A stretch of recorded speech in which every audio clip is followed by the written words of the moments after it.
Mwebale kwekubira ku mukutu Ugandan Lifestyle nze Morishid Segawa. Ennaku z'omubbi zibaana n'omukyala ategerekeseeko nga Amongin Brenda ez'ekyandibanga ziweddeyo. Ono bamukwatidde mu disitulikiti eya Soroti oluvannyuma lw'okubba omwana wa kizibwewe. Yalimba omusajja nti ali lubuto era n'amuwa ssente ez'okunywa eddagala, bw'atyo oluvannyuma yagenda maaso n'okuba ng'amugamba kati ngenda kuzaala, era omusajja n'amusindikira ssente. Kati omwana bwe yageze maaso n'okubeera ng'abba wa myezi 3 era ng'ono abadde ategese musiba bba amugambe y'ono omwana gwe nnakuzaalidde, tandika okumpa obuyambi. Okusinziira ku poliisi byegeze maaso n'okubeera ng'etubuulira, bagamba ono yava mu disitulikiti ey'e Karachi, bw'atyo n'ajja mu maka ga Akunyo Saara Kizibwewe agasangibwa Ekireka, era ng'ono amugambye nzize funa national ID era njagala kugiyisa mu bwangu express, baginkolere mu bwangu nsobola okubeera nga mattu nzirayo. Nono teyagaana, namugamba kale osobola ogira nga obeerako wano eno, zabadde ng'ennaku z'omwezi 5 guno gwe tulimu ssaawa 8 ez'emisana. Maama w'omwana ono bw'atyo n'agamba kale kaneetoololemukko nkomewo, kaneetoololemukko nkomewo. Yalese omwana mwattu yeebase. Kati ogenda okukomawo yagenza okulaba nga omwana tamulabako, ng'omwana tamulabako, ne gwe yaleese ewaka nga tamulabako, n'amanya kati eyanyalula esiridde. Era kino eno kyaleesewo akasettiro ak'amaanyi, bw'atyo poliisi n'etandika ekikwekweto okunoonya ani abbye omwana, ani abbye omwana. Era njagala nkubuulire kati omukyala ono bw'atyo n'agenda maaso n'okubeera nga atrakingibwa, bamuturakinze ne banoonya wa gy'ayinza okugenda maaso n'okubeera nga mattu addukira. Era zaali ng'ennaku z'omwezi 2 poliisi kye yazudde. Ono suspect bw'atyo n'asaba bba ssente ez'okuzaala, n'amugamba mpa ssente nkuzaalira omwana, bulijjo mbadde lubuto. N'omusajja n'aziwaayo, kwe kusalawo ate atwalemu owa kizibwewe. Mu mbeera endala KCC egeze maaso n'okuba nga ereeta ebiragiro ebipya. Bano bagambye teri mabaala kuleekaanyiza bantu bidongo. Omuntu waba akomyewo okwebaka aba akomyewo okwebaka. Mu Kampala teri mabaala kuleekaanyiza bantu bidongo, tukoye noise pollution.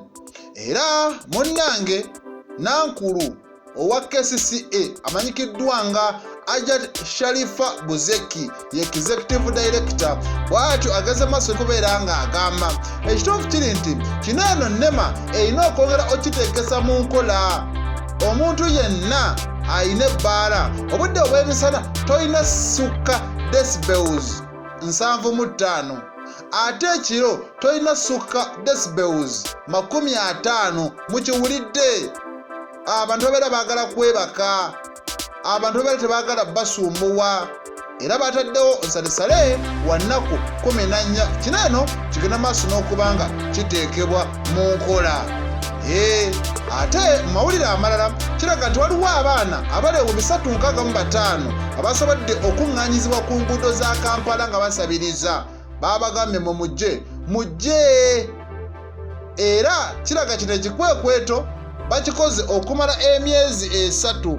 Kuno kuliko abalenzi 163, abawala 202. Bagamba tugenda kukola nga bwe kisoboka okulaba nga abamu tubabudaabuda. Bagamba balina essomero ly'abaana eyo mu disitulikiti oba mu kitundu eky'Emasuuliita mu disitulikiti ey'Ewakiso. Bajja sooka babatwaleyo bababudeebude ate balabe ki ekyo kubakolera. Kati alongera maaso n'okubeera nga nvaawo.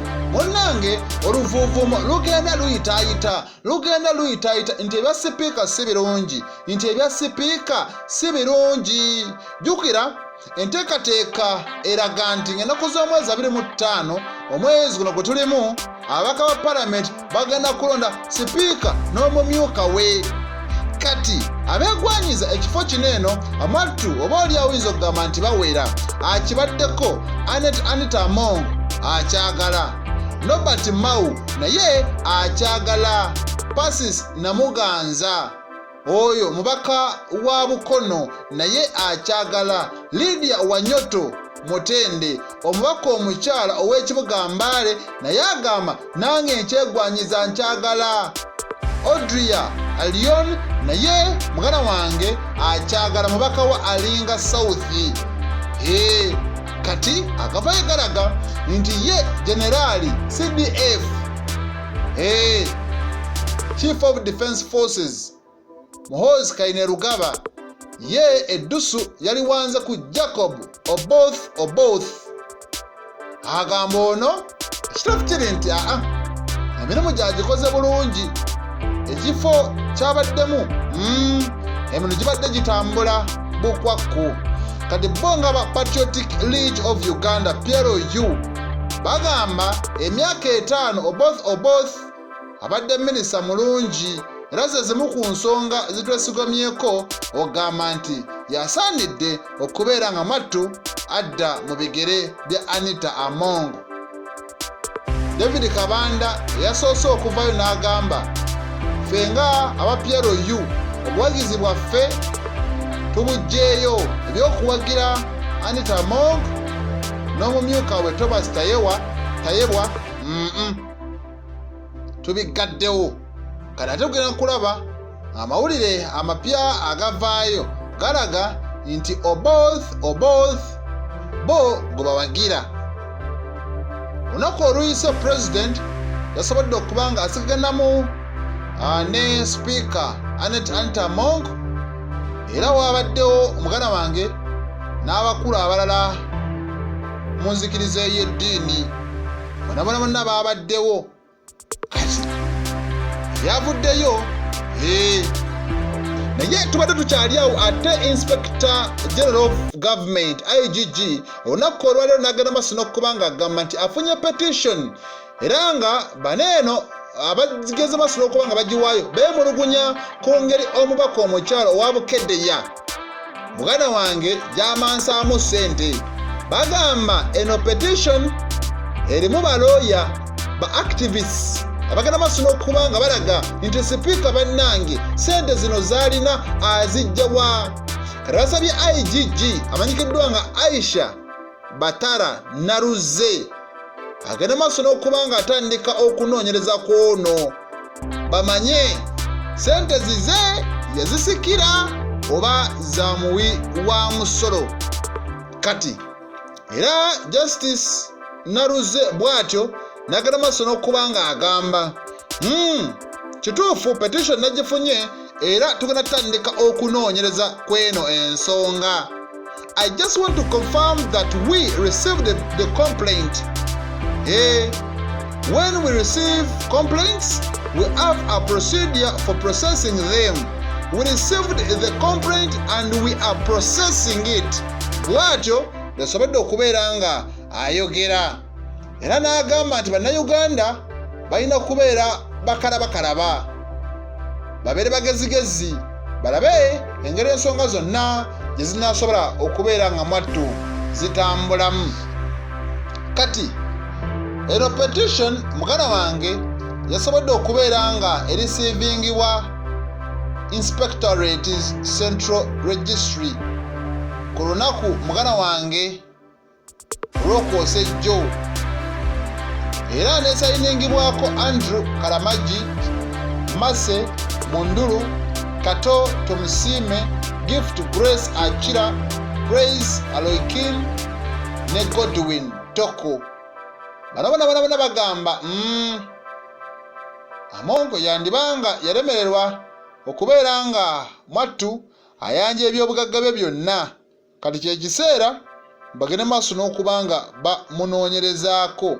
Kale kankutereyo obubaka bw'omukyalo ono ng'atubuulira nti bagenda tutandika okunoonyereza ku sipiika. Nze Morishid Segabu. The petition against the speaker.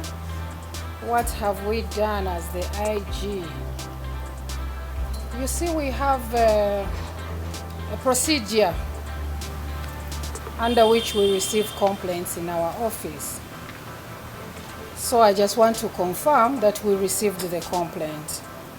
And then when we receive the complaint, we have a procedure of processing the complaint. So what I can tell you is that we received the complaint and we are processing it. We are going to work on it. You know, when you receive a complaint, it goes to the registry. The registry has to enter it in the system. They have to give it a file number. Then they have to send it to the complaints management desk. Then they send it to the respective officer who is supposed to handle. So like I have said, I received the complaint yesterday and I have it on my table. So I am